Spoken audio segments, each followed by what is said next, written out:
Hey, hope you guys are having an amazing day. I am going to do my very best to monitor the comments as well as the chat. So say hello. Tell me where you're from if you're watching live. If you happen to be watching this on the recording, that's okay too. Say, just kind of type replay. I'm going to talk a little bit today about a couple things. I'm going to talk first of all about my super duper excitement for the fact that I am launching my school-based session planner this weekend. So its official launch date is Saturday. I'm going to do everything in my power to do the final editing this evening and get it launched free a little bit early for you guys tomorrow, but it's officially the launch date is Saturday. So the pre-sale code will be good through Friday for that 50% off, and I'll make sure the comments have a direct link to that. But I sent out an email to my list this morning about the fact that I did the math about what I really believe the value of this session planner is. And I really think it's probably several $1,000s, right? Because it's going to save you so much time and so much money pulling together resources that are not going to be effective for your kiddos. I'm going to talk to you about how to make them effective in just a second, but I definitely wanted to make sure that I shared a little bit with you because people have asked me, there've been just a few questions, so I want to make sure that I do kind of go over what we have here. So I'm going to put it up on the screen, so you should be able to see a copy of the school-based session planner, which is on pre-sale right now for 50% off.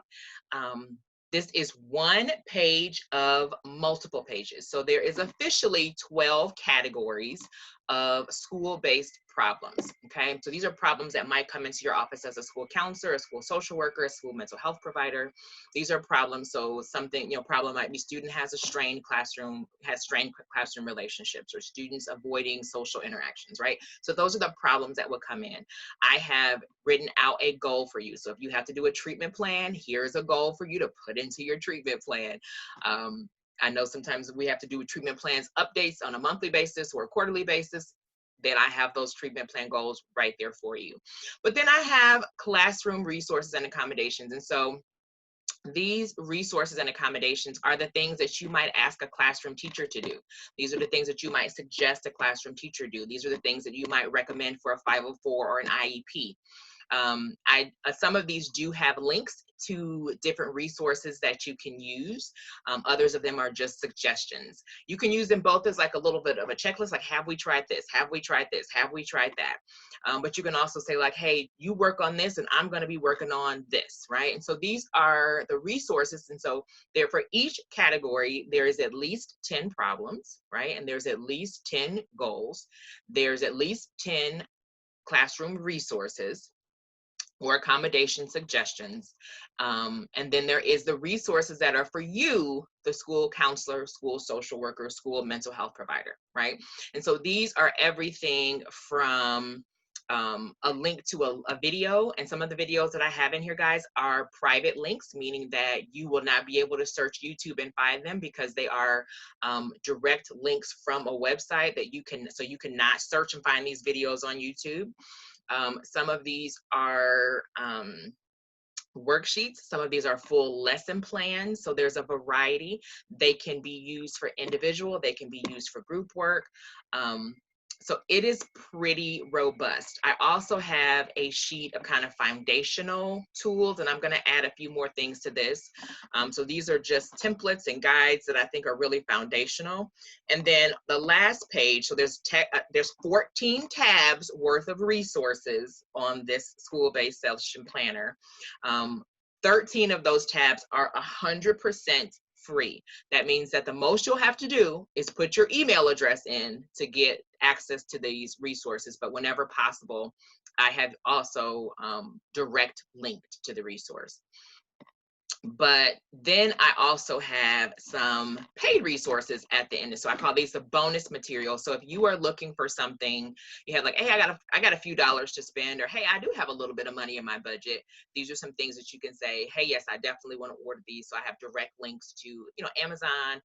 These U lead cards, super, super cool. They actually have it's like a $20 pack of cards, and then you can get, there's like extension videos and activities. So if you're just looking for something to add to your toolkit, that is, you know, one of those things, and it's one of those things that travels well. So I used to do home base, so I needed to travel.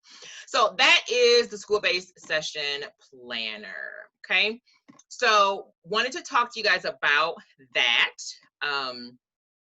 So like I said, that is 50% off right now. So you are welcome to use that code, and I'll make sure that the code is included in the links to this comment, to this video, but I wanted to make sure that we talked about how to make an effective session. So when we're talking about school-based mental health versus just traditional social and emotional learning, school-based mental health to me is a little bit different because it's always looking to create change. It's looking to change behaviors, change mental health state, address a diagnosis. So it's always looking to create change. Whereas social and emotional learning is a little bit more towards just development and overall self-management, emotional intelligence, those kind of things. There is resources for both because there's a lot of overlap between the two. So there is resources for both in the school-based session planner. But when we're talking about specifically mental health needs or you know, wanting to have a transformation within the school building, which is usually what they're looking for. So if they call you in and they're giving up class time, they're always going to be looking for a change of some sort, right? So the things that you need to make sure that you're doing is that you are helping kids connect with you and with the concepts that you're teaching. And then they're committing to changing their behavior, right? And then obviously they have supported practice in order to be successful, right? So that is what has to happen in order for your session to be an effective session. And so I believe that your session needs to be mindful of like the age and the stage of development. In the school-based session planner, I have highlighted like certain things that I think are better for elementary, tween, or teen. That doesn't mean that you can't use it outside of that age group. It's just that's kind of the initial timeline, the initial age group for that. But you've got to be mindful of the age and stage of development.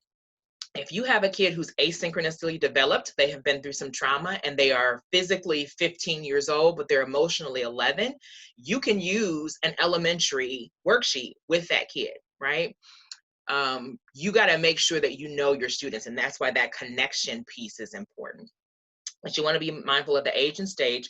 You also want to be mindful of the sensory needs. So I do have things in the school-based session planner that are kind of extension activities or modifications or adaptations, things that you can kind of add in. So, you know, maybe you've got some you want to do some probes and some prompts, but instead of just having the cards, you're going to write it on a soccer ball and toss it back and forth. And wherever your thumb lands, so you do like a thumb ball, wherever your thumb lands, that's the question that you're going to answer. You're still given some sensory movement, right? Because you're recognizing those sensory needs, but you're actually still doing the same connecting activity. And that's kind of how the adaptation piece works.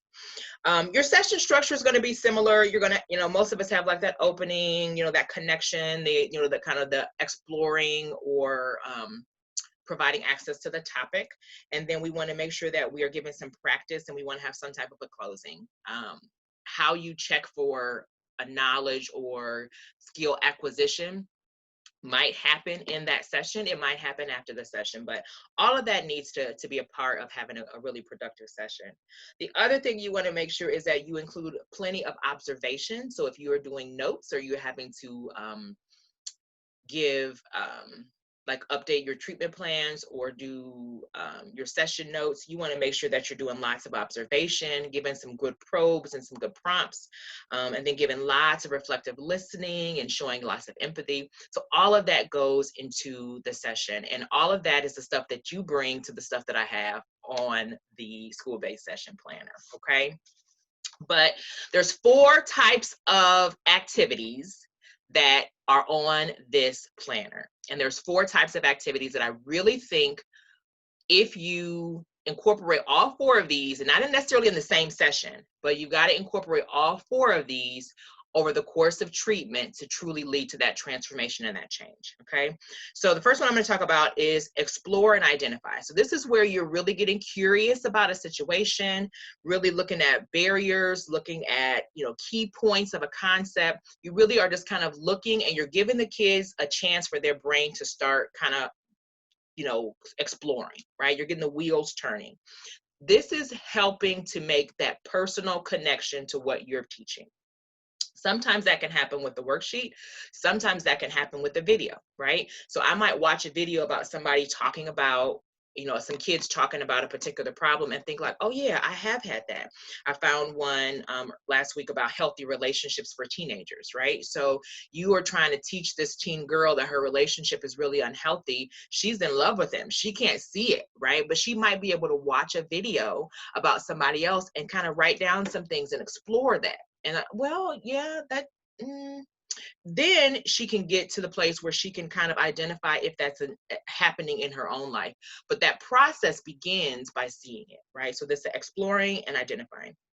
The second type of intervention you want to have is where you're introducing a skill, right? You're introducing something you want them to do, a way of doing something, a practice of doing something, and then you want to give them an opportunity to try it out, right? So this is maybe a new behavior. So when we think about communication, they're really struggling with communication. So you're going to teach them the skill of active listening, reflective listening, right? You're going to teach them that skill and you're going to give them time to practice it. So that's an activity that you have to have. If you haven't taught them any skills, you're not going to get to any change, right? If you haven't given them supported practice for it, they're going to know it in their head. If you've ever had a kid who's like, he can tell me everything that he's supposed to do, but then he doesn't do it. Well, it's because he hasn't had supported practice. So, you got to make sure that you're introducing the skills, but you're also giving them time to practice. And so that might be doing role play.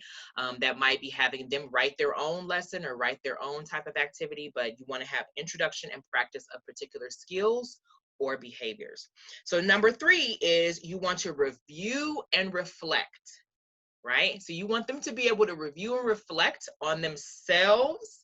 You want them to do some self-reflection. You want them to review and reflect on others so they can identify like, oh, she did, reflective listening there. Oh, he did a win-win situation there, right? You want them to be able to review and reflect. And that is because you want them to be able to have a connection to what you're teaching them in real life scenarios, right? And then the last type of intervention you want to have is one where you're either modeling it or reinforcing what you see. And that's where you have to be observing them, seeing what they're doing, calling out what you're doing. So if you are frustrated and you start to do your give me 10 and you're counting backwards in your head, call it out, say what you're doing, because that modeling and reinforcing is a key part of transforming in a session. And the things that I just told you guys, these are, if you have to do lesson plans or if you have to do like session notes, this is exactly how I do my session notes. So I would go through and I say, here's the goal, here's the problem or the diagnosis, here's the goal, here's the resource that we used. I introduced such and such a skill and practiced with my client. I modeled such and such a skill and reinforced their use of it. So this is going to make it simpler and easier for you to get your session notes done on a timely fashion.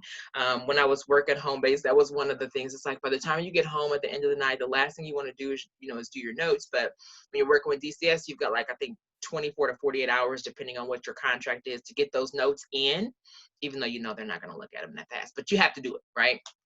So you don't want to spend all day and all night trying to come up with something complicated. This is going to allow you to just say, I know what I did, boom, boom, boom, practice, model, reinforce, done, right? So that is going to save you time and save you energy. So I'm going to check and see, do we have any questions here? Hi to Melissa in Florida. Hopefully Florida's got some nice weather, and Teresa and Dina and Erica. I don't see any questions. Does anybody have any questions about what I have shared today? So my goal, guys, is that you will be able to have really impactful, transformative sessions with the kids that you're serving. Like, that's my goal.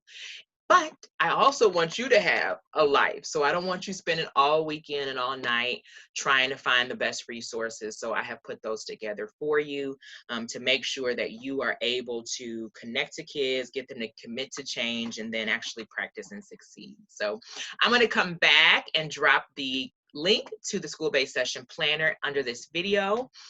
This video will be up. It's one of our live videos, so it'll be up for about 24 hours. Then I'm going to lock it into the school-based session planner log, so it'll be there for those of you who do purchase it.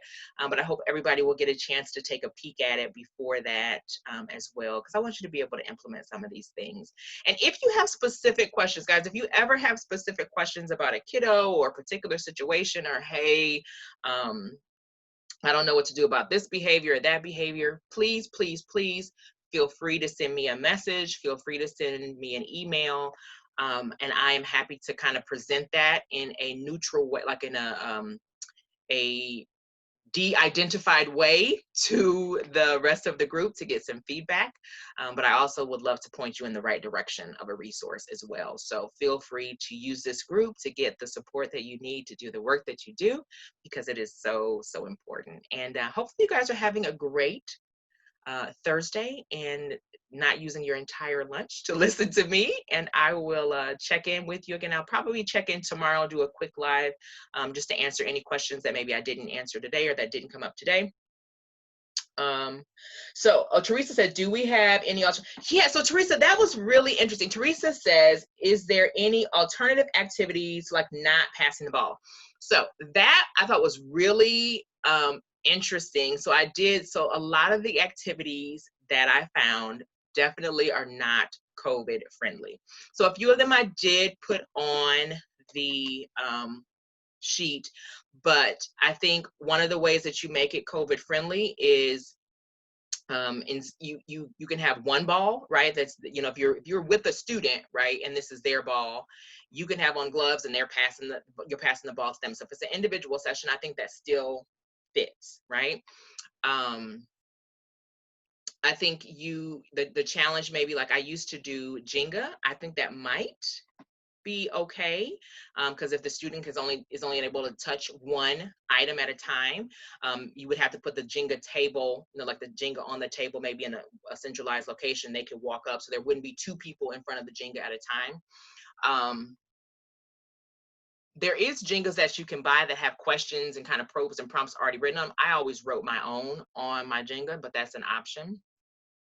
You can put things in a hat, you know, put numbers in a hat, and have the kids have their own, like, let's say they have their own squishy ball, and they can throw the ball at the wall and hit a particular number. You pull a number out of the hat, and that's the question they answer. So I'll give that some more thought, though. I think I definitely will give that some more thought about COVID friendly. I definitely have resources on here that are e-learning friendly. I think I put up a video yesterday about that super cute Jeopardy style game, which is e-learning, very e-learning friendly. But I'm going to look and see a little bit more today if I can even add a couple of bonus resources that are specifically COVID friendly. I know that's really a challenge. It's not quite as much of a challenge in an individual session, but if it's, you know, if you're doing a group session or you're doing a whole class lesson, it is a little bit more challenging. So I'm going to see if I can come up with a couple more of those as well. So keep bringing the questions, because like I said, I'm putting the final touches on it today. I'm doing like spell checking and you know, making it a little prettier. So I'll be doing that the next 24 hours or so. But you're still got time. If there's something you want me to make sure is included, I will make sure it's included. But you guys have a great, great rest of your day, and I'll talk to you soon.